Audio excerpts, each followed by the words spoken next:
오늘 봉독한 말씀을 가지고 우리가 겁쟁이가 되지 맙시다 라는 제목으로 같이 말씀을 나누기를 원합니다. 어느 날 15살 된 소녀에게 천사가 나타났습니다. 그리고 말하기를 네가 아들을 낳을 것이다 라고 말했습니다. 그러면서 그 소녀가 낳을 아이는 하나님의 아들이라고 그렇게 말씀해 주었습니다. 더구나 이 소녀는 결혼을 하지 않았습니다. 결혼을 약속한 약혼자는 있었습니다. 이 소녀는 남자를 알지 못한다고 본인이 그렇게 고백했습니다. 처녀인 이 소녀가 그것도 15살 안팎이 될 수 안 되는 그런 어린 소녀에게 이 이야기는 굉장히 무섭고 떨리는 이야기였을 것입니다. 여러분, 만약에 우리에게 이러한 이야기가 오늘 우리에게 들려졌을 때 우리는 어떻게 반응할까?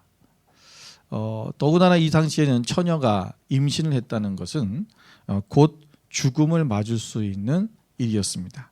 여러분, 요한복음 8장 3절부터 5절을 말씀해 보면 그 예수님께 가늠한 여인을 사람들이 데리고 와서 이 돌로 쳐 죽여야 되지 않느냐라고 예수님은 어떻게 할 거냐고 물어봤던 장면이 있죠. 그때 이 내용이면 모세는 율법에 이러한 여자들을 돌로 치라 명하였다 이렇게 말씀하고 있습니다. 여러분, 처녀가 아기를 가진다는 것, 잉태한다는 것은 이것은 고난의 시작입니다. 이것은 그냥 고난이 아니라 자기의 목숨이 위태로운 그런 고난이고, 이것은 또 정혼한 요셉과의 문제에서도 굉장히 어려운 그런 상황이죠. 요셉이 이 사실을 이해하지 못하면 이 여인은 곧 죽은 목숨입니다. 얼마나 떨리고 놀랍고 겁이 났을까요? 그러나 그 소녀는 오늘 본문의 말씀처럼 이렇게 말씀합니다. 내게 이루어지이다. 말씀대로 내게 이루어지이다. 여러분, 어떻게 이렇게 그런 상황들이 말도 안 되는 이 일이 내게 그대로 이루어질 것을 그렇게 고백하고 그것을 대답할 수 있을까? 여러분, 우리가 하나님의 자녀로서 우리에게도 하나님께서 감당하기 어려운 어떠한 요구를 하실 때면 우리가 마리아처럼 이렇게 담대하게 그 말씀대로 이루어지기를 원합니다 라고 고백할 수 있을까라는 것입니다.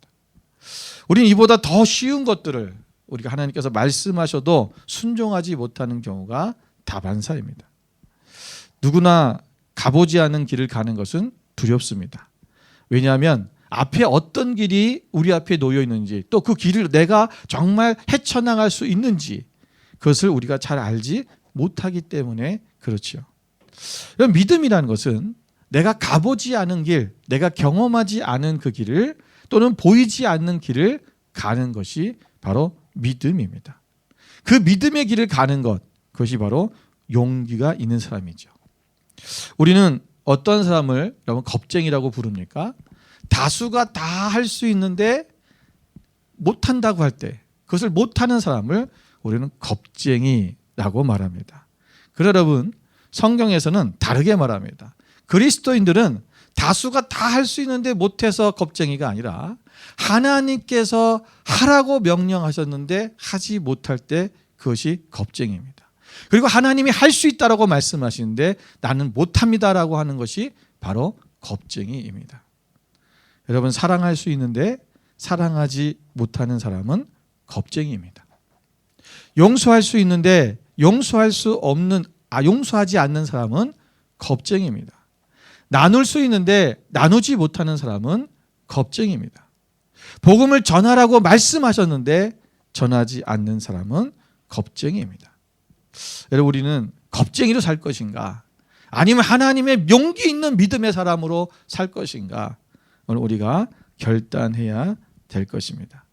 근데 우리는 여러분 겁쟁이로 살지 않아도 됩니다. 왜냐? 우리가 가보지 않은 길, 우리가 보이지 않는 그 길을 이미 예수님께서 우리보다 앞서 가셔서 우리의 길을 이미 예비해 놓으셨고, 또 우리의 길을 인도하시고 안내해 주시기 때문에 그렇습니다.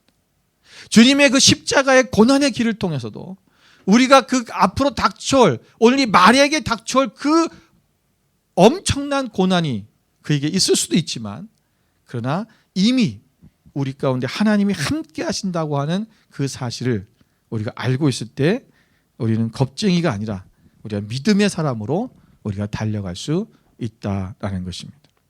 그렇다면 오늘 우리가 겁쟁이가 되지 아니하고 우리가 믿음으로 용기를 내고 살아갈 수 있는 사람이 되려면 어떻게 될까? 오늘 이 마리아처럼, 이 어린 소녀였던 이 마리아가 어떻게 이렇게 용기 있게 담대하게 주의 말씀대로 이루어질 것을 믿고 또 그것을 수용하고 나갈 수 있었는가? 오늘 본문의 말씀을 통해서 우리가 함께 살펴보기를 원합니다. 우리가 겁쟁이가 되지 않으려면 첫째는 내가 주님의 종임을 인정해야 됩니다. 여러분 38절에 보니까 주의 여종이오니 이렇게 이 마리아가 고백하잖아요. 여러분 나는 주님의 종입니다. 종이기 때문에 나는 주인이신 그 하나님이 말씀하신 대로 이것이 내가 이해가 안 되고 또 이 일이 나에게 엄청난 고난이 올 수도 있고 나에게 힘든 일일 수 있지만 나는 그 말씀대로 되기를 원합니다 라고 말할 수 있었다라는 것입니다. 여러분 우리는 종은 우리가 알다시피 종은 주인의 말씀에 순종할 수밖에 없는 운명을 갖고 태어난 사람이죠. 종은 주인의 말씀 앞에 무조건 순종해야 된다는 거예요. 여러분 우리가 이 순종이라는 이 자세가 오늘 우리 가운데 먼저 있어져야 된다는 것입니다. 내가 하나님의 종이라고 인정할 때 나는 그분이 원하신 대로 살아야 하는 존재임을 깨닫게 되는 거죠. 그리고 종은 주인이 명령하는 것이 어떤 것이든 간에 그것을 순종하며 살아가는 그 운명, 어떤 숙명적인 그런 삶이기 때문에 그렇습니다. 여러분 예수님께서도 겟세마네 동산에서 그가 누가복음 22장 42절의 말씀처럼 아버지여 만일 아버지의 뜻이거든 이 잔을 내게서 옮기시옵소서. 그러나 내 뜻대로 내 원대로 하지 마옵시고 아버지의 원대로 되기를 원하나이다. 여러분 예수님은 자기가 하나님으로부터 왔고 하나님의 아들이심을 알았기 때문에 그 나의 주인 대신 삼위의 하나님이 한 분이지만 그 위에 성자 하나님 위에 성부 하나님이 계시기 때문에 그 성부 하나님의 말씀에 순종하겠다라는 거예요. 내가 이 고난을 받는 것은 너무나 힘들고 어렵지만 그러나 하나님 내가 아버지의 뜻대로 아버지가 원하신 대로 하기를 원합니다 라고 고백할 수 있었다라는 거죠. 여러분 사무엘하 7장 25절에 보면 사무엘이 하나님 앞에 성전을 건축해서 드리고 싶었어요. 그런데 하나님께서 이 성전 건축을 거부하셨죠. 내가 너로부터 성전을 받지 않을 거야. 네 손에 피를 너무 많이 묻혔어. 근데 그러면서도 하나님께서는 다윗에게 축복을 하십니다. 다윗이 하나님 앞에 하나님을 사랑하는 마음, 하나님 앞에 정말 그 하나님의 성전을 드리고 싶어하는 그 마음을 아시기에 다윗을 축복하고 축복해 주셨어요. 그때 다윗이 그 하나님의 축복을 듣고 나서 하나님 앞에 감사의 기도를 하는 거예요. 근데 감사의 기도 중에 오늘 사무엘하 7장 25절 이렇게 말씀하고 있습니다. 우리 함께 읽어볼까요? 여호와 하나님이여 이제 주의 종과 주의 집에 대하여 말씀하신 것을 영원히 세우셨사오며 말씀하신 대로 행하사 그랬어요. 여기서 하나님께서 다윗에게 너의 집안에 내가 어떠한 축복을 줄 것이고 너의 대대로 왕이 끊어지지 않을 것이고 이런 것들을 계속 말씀하셨거든요. 그런데 그것뿐만 아니라 여기서 말씀하신 내용은 너는 성전을 짓지 못한다라는 거예요. 네 아들 때 할 것이라는 것입니다. 여러분 오늘 하나님 앞에서 내가 하나님의 성전을 얼마나 건축하고 싶겠어요. 다윗은 그런 마음이 정말 강렬했던 거예요. 하나님이 원하시는 일이잖아요. 하나님이 기뻐하시는 일이잖아요. 그런데 하나님께서 아니야 라고 말씀하신다면 나는 하지 않겠다는 얘기예요. 그것 또한 우리가 오늘 하나님 앞에 여러분 이 순종이라는 것이 굉장히 우리 가운데 중요한데 많은 사람들이 내가 하기 싫은 것을 하나님께서 하라고 할 때 순종하는 것에 대해서 생각하지 내가 하고 싶은 것을 하나님이 하지 말라고 할 때 순종하는 부분에 대해서는 잘 생각하지 않아요. 내가 하고 싶은 거는 하는 거죠. 우리 아들 하기 싫은 걸 못하는 게 불순종이라 생각하는 건데 하고 싶은 거는 해야 직성이 풀려요. 그런데 이게 또 한 단계 더 나가서 이게 하나님이 기뻐하시는 일을 할 때 멈추기가 어렵다는 거죠. 하나님께서 원하시는 일 때, 성경에서 이것이 옳다고 할 때, 이것이 선하다고 할 때 그 일을 멈추는 것은 더 힘든 거예요. 그런데 내가 주의 종이오니, 주님의 종이라면 주인이 하지 마라 그러면 하지 말아야 되고, 해라 그러면 해야 되는 것이 바로 종의 모습이라는 것입니다.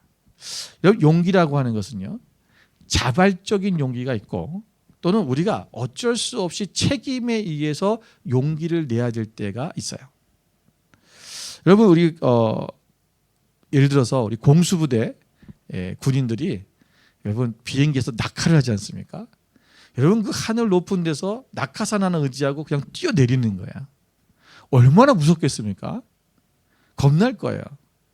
여러분 처음 공수부대에 들어간 사람들한테 처음에 뛸 때 무섭습니까? 그러면 안 무서웠던 사람이 없어요. 다 무서웠다고 그래요. 겁났다고 그래요. 그런데 한번 뛰어내리고 나니까 그때부터 괜찮더라 이런 얘기를 하죠. 겁이 나죠. 근데 왜 뛰어내려요? 상관의 지시가 있으니까, 자기가 군인으로 부름을 받았으니까, 또 그 부대원으로서 일을 해야 되니까 뛰어내려 하니까 뛰어내리는 거예요. 어쩔 수 없이 한 거예요, 사실은. 그런데 어쩔 수 없이 한 것이 어떻게 돼요? 그것이 순종함이 됐다는 거야. 무슨 말씀드리는 거냐면, 내가 주님의 종입니다 라고 하는 이 고백은 내가 하나님이 나의 주인이시기 때문에 나의 주인의 내가 종으로서 나는 사실은 하고 싶지 않아요. 나는 그럴 만한 용기도 없어요.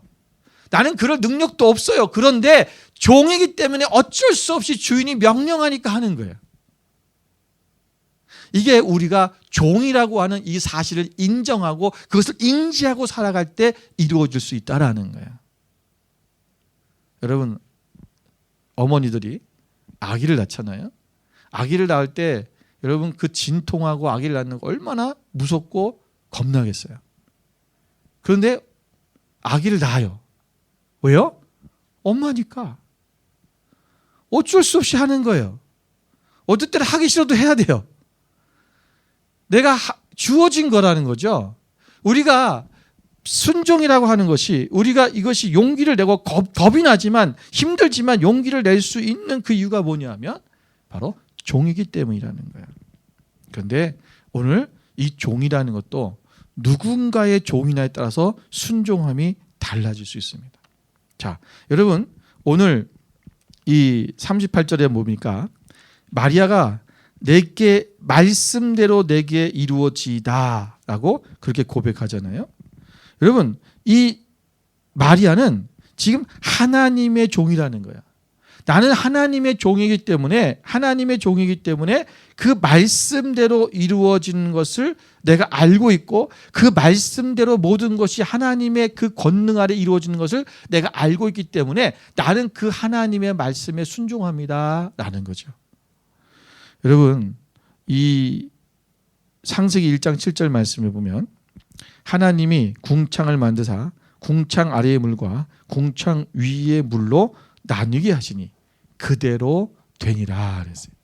하나님이 천지를 창조하실 때 하나님이 말씀하신 대로 첫째 날, 둘째 날, 셋째 날, 여섯째 날까지 모든 것이 말씀하신 대로 그대로 되었다라는 거예요. 이게 우리의 오늘 성경의 말씀을 믿는 하나님의 자녀의 자세예요. 왜? 말씀대로 될 거니까. 오늘 이것이 내가 거부하지 않아도, 때는 이것이 이해가 되지 않아도 내가 오늘 하나님의 말씀대로 이것이 반드시 이루어진다는 것을 그가 믿는다는 거죠. 여러분, 오늘 이 마리아가 오늘 처녀가 잉태하여 아기를 낳을 것이다. 네가 아직 남자를 모르는데 네가 아기를 낳을 것이다라고 하는 그 하나님의 말씀을 들었을 때, 네, 그렇게 되기를 원합니다. 말씀대로 이루어지기 원합니다. 이 말은요, 그냥 아무 근거도 없이 하는 얘기가 아니에요. 여러분, 이거 어떻게 여러분 믿겠어요? 여러분, 처녀가, 그 하나님의 아들이 처녀를 통해서 태어날 것이다. 이건 뭐예요? 하나님의 말씀을 알고 있었다라는 거죠. 자, 보세요. 이사야서 7장 14절 말씀 보겠습니다. 이사야서 7장 14절 같이 한번 읽겠습니다. 그러므로 주께서 친히 징조를 너희에게 주실 것이라. 보라, 처녀가 잉태하여 아들을 낳을 것이요 그의 이름을 임마누엘이라 하리라. 아멘. 오늘 마리아는요, 하나님의 말씀을 알고 있어요. 이사야에 기록된 말씀, 그 말씀을 알고 있었고 들었고, 메시아가 태어날 때에 처녀의 몸에서 잉태한다는 것을 알고 있었던 거예요. 이 말씀을 숙지하고 있으니까 하나님께서 오늘 그 말씀할 때 이게 뭐야? 말씀에 있는 거잖아요. 그러니까 뭐야? 그렇게 될 수 있는 거예요. 또한 말씀에 그대로 되어 있었기 때문에 내가 하나님이 나를 선택하셨구나 라는 것을 그가 생각하고 그대로 될 것을 고백하는 거죠. 오늘 우리가 무슨 얘기냐면, 여러분, 하나님이 말씀하신다고 그럴 때 우리가 그것이 이게 하나님의 정말 뜻인가, 하나님이 원하시는 것인가를 알 수 있는 근거가 뭐냐면 사실은 성경이에요. 성경의 말씀 속에 기록되어 있느냐, 성경의 말씀에서 하나님께서 그렇게 말씀하신 적이 있느냐라는 거예요. 그게 기록된 것이 없고 때로는 그것이 하나님 말씀과 위배된 일인데 내가 하나님이 나에게 그렇게 말씀하셨어라고 하면 문제가 심각해지는 거죠. 만약에 마리아가 이 말씀의 근거가 없었다면 아마도 믿지 못했을 거예요. 어떻게 처녀가 아기를 낳아? 그럼 내가 그거 왜 해야 되는데? 그렇잖아요. 근데 메시아의 탄생이 처녀의 몸을 통해서 잉태한다는 사실을 알고 있었기 때문에 이것이 믿어질 수 있었다는 것입니다.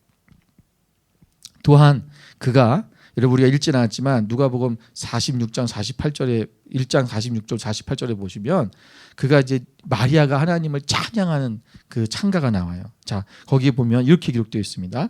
46절부터 마리아가 이르되 내 영혼이 주를 찬양하며 내 마음이 하나님 내 구주를 기뻐하였으면 그의 여종의 비천함을 돌보셨습니다. 보라, 이제 후로는 만세의 날을 복이 있다 일컬으리다. 오늘 하나님의 말씀대로 하나님께서 나를 비천한 여종인 나를 선택하셔서 나를 통하여 하나님의 메시아, 하나님의 아들을 태어나게 하신다는 것, 내가 거기에 쓰임 받는 것에 대해서 오늘 마리아는요, 하나님을 찬양하고 기뻐하는 거예요.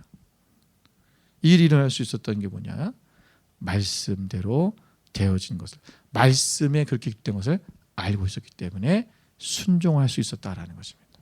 오늘 우리가 여러분 주님의 종이라는 것, 그 하나님의 종이라는 사실을 우리가 인지하고 인정할 때 하나님의 말씀이 그대로 되어진다는 것, 하나님의 말씀은 1.1획도 변함이 없이 되어진다는 사실을 믿고 그 말씀대로 우리가 순종하며 나갈 수 있는 그 용기 있는 하나님의 자녀가 될 수 있다라는 것입니다. 여러분, 사도 바울이 로마로 호상돼 가고 있었습니다. 그때에 유라굴로라는 광풍을 만나게 되죠. 배가 완전히 파손하게 되어서 배에 탄 모든 사람들이 죽게 되었습니다. 배에 있던 모든 사공과 그를 호송하던 군인들까지도 그들이 죽기만을 기다리고 있었죠.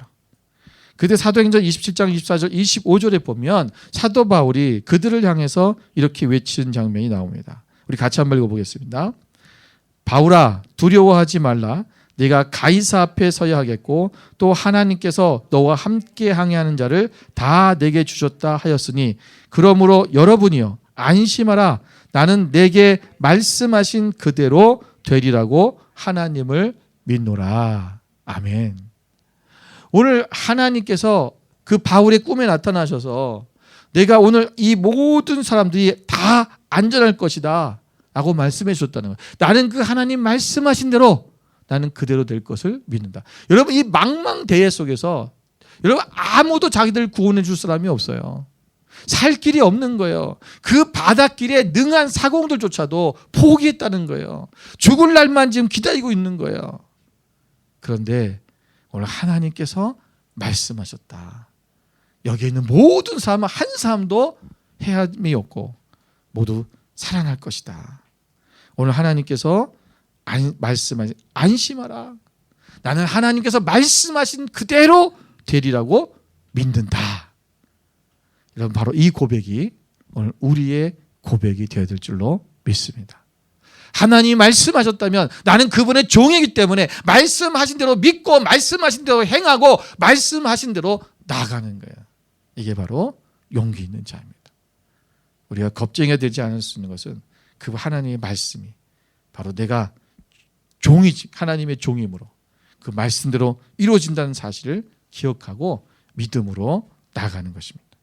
두 번째로 우리가 겁쟁이가 되지 않으려면 하나님의 말씀은 능치 못함이 없음을 믿어야 합니다. 오늘 37절 말씀에 보니까 이렇게 말씀하십니다. 대저 하나님의 모든 말씀은 능하지 못하심이 없느니라. 자, 이거 누가 얘기한 거예요? 마리아가 얘기한 거예요? 아니죠. 누가 얘기했어요? 천사 가브리엘이 얘기한 거예요. 천사 가브리엘이 지금 마리아에게 이렇게 말씀. 하나님은 말씀은 능치 못함이 없다라는 것을 미리 말씀해 주고 있는 거죠. 오늘 마리아가 말씀대로 될 것을 믿습니다라고 고백하는 그 결론에 이르기까지 오늘 계속해서 천사는 마리아를 사실 설득해 주고 있어요. 그래서 마리아에게 너 무서워하지 마라. 너는 할 수 있어. 하나님의 말씀에 능히 못함이 없어. 야, 엘리사벳 봐. 너의 친족 엘리사벳도 늙어서 아이를 못 낳는다고 했는데 아기를 낳지 않았니? 잉태하지 않았니? 계속해서 뭐예요? 이 천사가 지금 마리아를 이해할 수 있도록, 그가 용기를 낼 수 있도록 계속해서 말씀으로 이야기해 주고 있잖아요. 오늘 우리가 하나님의 말씀으로서 우리가 그대로 될 것을 고백하는 그 단계로 가기까지 우리에게 필요한 게 뭐냐? 하나님의 말씀은 능치 못함이 없다. 하나님의 말씀에 능력이 있다. 이 사실을 우리가 믿어야 된다는 것입니다. 여러분, 천사는 이 창세기 18장 14절 말씀에도 보면 여호와께 능하지 못한 일이 있겠느냐? 기한이 이를 때에 내가 내게로 돌아오리니 사라에게 아들이 있으리라. 여러분, 아브라함의 아내 사라에게도 하나님께서 그 아들을 주시겠다고 했던 그 약속이 그대로 성취되는 것을 우리는 보고 있습니다. 여러분, 천사들은 하나님께서는 능하지 못하심이 없다고 말합니다. 하나님의 곁에서 그들이 섬기고 있기 때문에 하나님에 대해서 너무나 잘 알고 있기 때문에 하나님이 어떤 분이신지를 천사들은 잘 알고 있는 거죠. 그러면 우리는 하나님 앞에 천사가 아니니까 우리 이런 믿음을 못 갖는 거 아닙니까? 당연한 거 아닙니까? 아니요. 여러분, 우리는 이제는 천사보다도 더 하나님과 가까운 사이가 되었습니다. 영접하는 자, 그 이름을 믿는 자들에게는 하나님의 자녀가 되는 권세를 주셨으니. 우리는, 여러분, 천사는 하나님의 종이에요. 시종인데 우리는 하나님의 자녀가 됐다는 거예요. 아버지와 자녀의 관계가 되었다는 것입니다. 이거는 천사가 하나님과의 관계보다 하나님과 우리의 관계가 더 친밀한 관계로 들어가겠다는 것입니다. 우리는 그래서 이제 아버지 앞에 우리가 기도하고 말씀 안에 거하면 하나님 아버지를 더 우리는 깊이 알게 돼 있고 그분의 능력을 알게 돼 있어요. 그러므로 우리는 그분의 능력을 믿을 수 있는 거예요. 여러분, 예레미야 32장 17절 말씀에 보면 예레미야가 이렇게 고백하고 있습니다. 슬프도소이다. 주 여호와여, 주께서 큰 능력과 표심팔로 천지를 지으셨사오니 주에게는 할 수 없는 일이 없으시리이다. 온 천지를 창조하신 그 하나님이시 때문에 하나님은 못하신 게 없다라는 거예요. 여러분, 이 천지를 창조하신 분이 못할 게 어디 있겠어요? 제가 어제도 우리 어느 지사님하고 같이 차를 타고 가다가 그런 얘기를 했는데, 제가 어느 이 다큐멘터리를 보게 됐어요. 그런데 그 인류의 기원에 대한 이런 얘기들을 좀 하고 있길래 제가 자세히 좀 봤는데요. 1, 2편으로 두 개로 되어 있는데 거기에서 이 과학자들이 얘기하는 거예요. 인류학자들이. 근데요, 그 인류학자들이 무슨 얘기를 하냐면 우리나라에서 가고도라는 거기에서 이 인고를 발견했는데 아주 오래된, 그러니까 이 학자들 말로는 뭐냐면 신석기 시대의 이 사람의 인골이에요. 근데 이게 뼈가 아주 그대로 남아 있는 거죠. 우리나라 한국의 토양으로는 그 인골이 그렇게 남아 있을 수가 없대요. 오래된 거는. 이 토양이 빨리 사람을 이거를 부패시켜서 다 이게 모래가 돼버리는 거죠. 먼지가 돼버리는 거야. 근데 아주 특이한 상황이라는 것입니다. 근데 거기에 인골들이 한 48구가 발견되는데 그것을 이제 검사를 하는데 이 매장한 방법이 너무 특이한 거죠. 보통 사람을 이렇게 쭉 눕혀가지고 하는 것이 우리나라식의 장례법인데 거기는 옆으로 사람을 뉘어서 이렇게 웅크리고 있는, 그래서 이것도 꽁꽁 묶고 사람을 웅크려서 매장을 하는 그런 방식으로 매장을 한 거예요. 그런데 이 매장법이 어디서 나타나는 거냐면 저 유럽에서 독일에 있는 사람들에게 나타나는 매장법이 옛날 독일에서 독일 신석기 시대 때 인골에서 나오는 무술과 똑같대요. 근데 그 인골을 이 뇌를 이 머리를 이제 그거를 해골이죠. 그거를 이제 채취해서 DNA를 검사하고 했는데 그 DNA가 H라는 DNA가 나오는데 이게 모계 혈통에서 쭉 나오는 이제 DNA는 모계로부터 온대요. 근데 모계에 나오는 근데 이 H라는 형은 우리나라에서는 볼 수 없는 형이라는 거죠. 근데 이 H형이 어디 있냐면 독일 사람에게 있대요. 그 독일 사람이 어떻게 여기까지 왔을까? 예. 근데 뭐 그 얘기는 이제 그게 중요한 게 아니라 하여튼 이들이 얘기하는 게 뭐냐면 이 DNA를 치워서 여성으로부터 내려오는 그 DNA가 있는데 이건 여성에게만, 남자는 사라진 여성에게만 있는 그 이름이 있는데 그거를 계속 따라가면 한 여인이 나타나는데 아프리카에 있는 한 여인을 통해서 모든 자손이 이렇게 퍼져졌다는 거예요. 전 세계가. 여러분 재밌지 않습니까? 여러분 이 사람들 얘기는 뭐예요? 결국은 한 여자를 통해서 온 인류가 시작됐다는 거야. 그런데 여러분 원래 과학자들이 얘기하는 것은 진화론이잖아요. 뭐 아메바부터 시작해가지고 이것이 뭐 발전해갖고 사람이 되고 뭐 이런 거잖아요. 근데 지금 이들이 얘기하는 건 뭐예요? 한 사람으로, 한 여인으로부터 시작됐다는 거야. 우리는 그걸 알잖아요, 누군지. 그들은 그걸 아프리카인이라고 생각하는 거예요. 그 유전자를 따라갔을 때. 여러분 우리가 에덴 동산이 어디 있었는지는 잘 몰라요. 우리 아담 하와에서 하와의 그 모계로부터 내려온 거 아니에요. 한 여인. 이거를 지금 자기들이 인정하고 있는 거예요. 인류학자들이 얘기하는 거야. 고고 인류학자들이. 여러분 이게 과학이라는 것이 되게 이게 모순이 있어요. 서로 지들이 하다 보면 문제가 터져요. 나와요.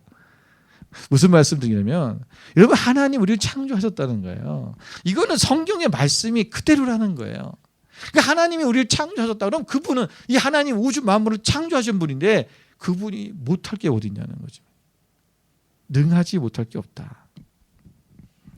여러분 요한복음 14장 2절 말씀에는요. 예수님은 또 이렇게 말씀하십니다.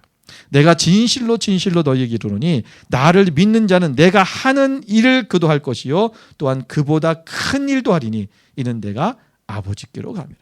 예수님께서 하나님 아버지께로 가심으로 말미암아 우리에게 다른 보혜사를 보내셨어요. 그게 뭐였어요? 우리가 성령님이세요. 성령님이 우리 가운데 오심을 통해서 우리는 더 이제는 하나님 성령님의 도우심으로 우리가 예수님이 하시는 일보다도 더 큰 일도 할 수 있는 그런 사람이 됐다는 것입니다. 여기 보면 오늘도 천사가 35절에 이렇게 얘기하잖아요. 천사가 대답하여 이르되 성령이 내게 임하시고 지극히 높으신 이의 능력이 너를 덮으시니. 그렇죠? 성령님께서 너와 함께 하시고 지극히 높으신 그분의 이름이 너를 덮으실 것이니 너는 하나님의 아들을 낳을 것이다. 잉태할 것이다. 성령의 역사가 일어나면 능히 못한 일이 없다. 어떻게 남자를 알지 못하는데 아기가 잉태할 수 있겠어요? 이건 과학적으로 생리학적으로 이루어질 수 없는 얘기죠. 그런데 하나님은 하신다. 성령님께서 함께 하시면 그렇게 될 수 있다는 것을 말씀해 주고 있는 것입니다. 여러분 오늘 우리의 삶 속에 여러분 혹시 겁이 나고 두려운 일이 있습니까? 오늘 성령님께서 우리 가운데 함께 하셔서 우리에게 반드시 그 말씀대로 이루실 것을 여러분 믿으시기 바랍니다. 두려워하지 마십시오. 예. 여러분 오늘날 사람들이 이 코로나 시대에 오면서 우리가 여러분 굉장히 민감해진 게 하나 있어요. 여러분 지금 무엇에 민감해지고 있습니까? 지금? 여러분 뭐에 지금 민감해지고 있죠? 우리 모든 사람이 전 인류가 지금 다 민감해진 하나가 있어요. 그게 뭐냐면 수치라는 거야. 수치, 숫자. 여러분 한국이든 호주든 미국이든 영국이든 모든 이 지금 매스컴이 발달된 나라, 인터넷이 발달된 모든 나라는 지금 모든 사람이 뭘 보고 있냐면 수치를 보고 있어요. 오늘 확진자가 몇 명 나왔나? 몇 명이 죽었나? 몇 명이 코로나에 걸렸나? 이 숫자에 우리가 아주 노이로제 걸릴 정도로 지금 이게 우리가 아침마다 일어나면 보는 거야. 여러분 그리고 어떻습니까? 그 숫자를 보면서 사람들이 어떻게 해요? 가슴이 놀래고 쿵닥쿵닥거리고 내가 지금 이거를 해야 되나 말아야 되나 가야 되나 말아야 되나 얼마나 많은 고민들을 인생 속에서 지금 그 수치 때문에 지금 결단을 못 내리는 사람들이 얼마나 많은지 몰라요. 어제 우리가 우리 패밀리 만나 우리 가족의 밤을 했는데 지금 수치가 2,000명이 넘어가고 있으니까 성도님들이 이거 해도 됩니까? 이런 모임을 해도 됩니까? 내가 가도 되나? 사람들이 많이 모인 곳에 모였다가 걸리면 어떡하지? 걱정들이 쌓여 있는 거예요. 여러분 이제는 어쩔 수 없어요. 예. 그냥 우리가 여러분들이 마스크 잘 쓰고 다니고 공공장소에서 또 좀 주의하면서 잘 하고 다녀야 되는데 그럼에도 불구하고 이건 감기예요. 그냥 걸릴 수 있어요. 이제 그렇게 생각해야지 이거를 여러분 그냥 옛날에 우리가 독감 올 때 백신 주사 맞고 그리고 이제 사는 것처럼 똑같은 거예요. 그냥 백신 맞고 또 내가 걸리면 또 약 먹고 그러면 또 낫는 거예요. 이렇게 생각해야 되는데 모든 사람이 지금 이 숫자 하나에 지금 우리가 거기에 우리의 모든 삶이 좌지우지해 버리는 거예요. 어렵죠. 여러분 우리가 지금 무엇을 믿고 있는가, 무엇을 의지하고 있는가. 우리가 하나님의 말씀을 의지하고 그분의 하나님의 말씀대로 능하시며 그 하나님의 말씀에 능력이 있고 우리가 하나님의 능력이 가운데서 우리가 살고 있다는 사실을 기억해야 됩니다. 오늘 우리가 이것 때문에 내가 해야 할 것을 못한다면, 내가 위축되고 무너진다면 안 된다라는 것입니다. 오늘 우리의 믿음의 삶이 담대해야 돼요. 마지막 세 번째는 우리는 이 겁쟁이가 되지 않으려면 하나님의 은혜를 아는 자가 되어야 됩니다. 오늘 28절에 보면 우리 본문 28절에 보면 천사가 이렇게 말합니다. 은혜를 받은 자여 평안할지어다 주께서 너와 함께 하시도다. 오늘 우리가 우리의 마음이 주님의 말씀을 의지하고 말씀대로 될 것임이 되기를 원합니다 하고 고백하는 이 단계까지 가기 위해서 오는 첫 번째 우리가 해야 되는 일이 뭐냐면 나는 은혜 받은 자입니다. 하나님의 은혜를 알고 있어야 된다는 거예요. 이게 먼저 이루어지는데 은혜라는 말은 헬라어로 카리스라고 합니다. 이 카리스라는 말은 하나님께서 사람들에게 좋은 것을 선물한다는 뜻입니다. 여러분 천사가 마리아에게 은혜를 받은 자라고 말한 것은 그녀가 그리스도의 예수님의 모친으로 하나님께 선택된 것을 가리키는 거죠. 여러분 이 사실이 은혜라는 거예요. 은혜 맞습니까? 은혜죠. 여러분 하나님의 아들 그리고 우리를 구원하실 메시아 예수 그리스도의 모친이 된다는 것은 엄청난 은혜입니다. 이것이 은혜임을 오늘 마리아가 먼저 깨달았어야지만이 그거를 그렇게 되길 원합니다라고 말할 수 있다는 거죠. 오늘 우리가 이 땅에 살아가고 우리가 하나님께서 우리를 이 땅에서 우리를 구원하여 주셔서 예수 그리스도의 자녀로 삼아 주신 것, 여러분 이것이 은혜임을 우리가 먼저 알아야 하나님의 종으로서의 삶을 살아갈 수 있다라는 것입니다. 여러분 오늘 이 진정한 은혜가 무엇인지를 우리가 알아야 돼요. 여러분 은혜를 모르는 많은 사람들이 오늘 현대인들은 은혜를 모르며 살고 있습니다. 무엇이 은혜인지를 잘 모르죠. 그러니까 은혜라 그러면 우리가 뭔가 좋은 것을 받은 것, 또 선물을 받은 것, 그것이 뭔가 놀라운 일들이 일어나는 것, 그것이 우리 가운데 은혜다라고만 생각합니다. 그런데 여러분 마리아에게 지금 일어난 이 일은 좀 황당한 거예요. 어떻게 보면 좀 받아들이기가 어려운 거죠. 어떻게 고난이 그 앞에 딱 놓일 수밖에 없는 그런 상황이잖아요. 그런데 그것이며 은혜다라는 거예요. 우리 하나님께서 우리 가운데 어떤 사명을 맡기시고 우리 가운데 하나님께서 어떠한 일들을 우리에게 이루게 하실 때, 또는 우리가 다른 사람보다도 내가 어떤 부족한 것이 생길 수밖에 없는 그런 상황이 왔을 때, 여러분 그것이 하나님의 뜻을 위해서 필요한 거라면 그것이 은혜라는 거예요. 근데 우리는 무엇인가 다른 사람보다 더 나은 삶을 사는 것, 무엇인가 다른 사람보다 더 많은 것을 가지는 것, 누군가보다 모든 사람이 가진 것을 다 가질 수 있는 것, 그것이 오늘 우리에게 은혜라고만 생각한다는 거죠. 진정한 은혜를 아는 자는 그리스도의 고난에 동참할 수 있는 것입니다. 사도 바울은 부르심을 받은 후에 그는 매를 맞고 굶주리고 멸시받는 삶을 살았다라고 고백합니다. 그런데 그것이 바로 하나님의 은혜다라고 그렇게 그는 감격하며 감사했습니다.